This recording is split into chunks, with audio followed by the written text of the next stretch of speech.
Qual a diferença das vacinas de alergias para as vacinas de pneumonia e gripe? São as classificações das vacinas, né? A vacina de alergia é uma vacina dessensibilizante. É uma vacina que dessensibiliza o seu organismo, que ensina o seu organismo a não ter mais alergia, fazendo com que haja um reequilíbrio, né, da imunidade, né?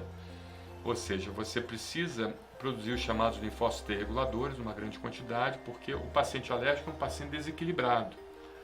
Por isso que existem alguns autores até que dizem que o paciente alérgico não é um paciente doente, é um paciente que tem um desequilíbrio, e esse desequilíbrio leva a doenças, entendeu? Leva a rinite, a asma. A alergia não é uma doença em si, mas o desequilíbrio que a alergia causa, sim, levaria às consequências que seriam doenças como rinite, asma, bronquite, sinusite, otite, faringite, amidalite alérgica e doenças dermatosas alérgicas em geral. Tá? Então a vacina da alergia, ela precisa ser feita durante longa data, porque esse desequilíbrio ele precisa ir sendo regulado aos poucos, né? E você precisa produzir os chamados linfócitos T reguladores, porque esses linfócitos T reguladores, CD3, CD4, CD25, que expressa FOXP3, esses linfócitos T reguladores, eles é que são responsáveis por manter esse equilíbrio corporal, entendeu?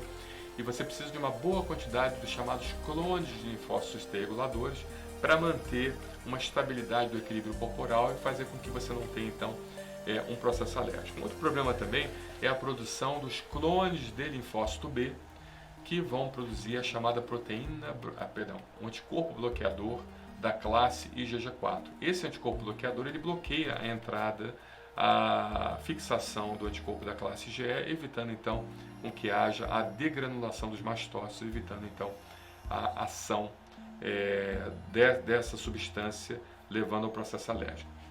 Por que o paciente tem que fazer durante muito tempo a vacina? Por quê? Porque o que é produzido de início é o anticorpo bloqueador, tá? O linfócito T regulador ele é até produzido, mas não numa quantidade suficiente para manter equilibrado. Então, o que é produzido de início, mesmo o paciente melhorando 90% das suas reações alérgicas com o uso da vacina, é um anticorpo bloqueador. Esse anticorpo bloqueador evita a IgE, mas a IgE ainda existe ali, e o perfil TH2 ainda também existe numa boa quantidade, tá? Que é aquele perfil que causa processo alérgico. Então, a gente precisa fazer no mínimo 3 anos, no máximo 5, justamente para criar uma boa quantidade de linfócito T regulador, para regular, criar uma boa quantidade de produção de anticorpos bloqueador da classe IgG4 e, a longo prazo, haver uma diminuição do anticorpo da classe IgE, tá bom? Espero ter te ajudado, esclarecido. Em relação à vacina de pneumonia e gripe, já seria uma outra situação, já seria uma vacina imunizante, onde você tem a produção dos anticorpos neutralizantes, tá? E também linfócitos de memória da classe CD4 e CD8 citotóxico para manter você imune das doenças, tanto a imunidade celular quanto a produção dos chamados anticorpos da classe IgG neutralizantes contra tanto a gripe quanto a pneumonia, tá bom? Um abraço, obrigado!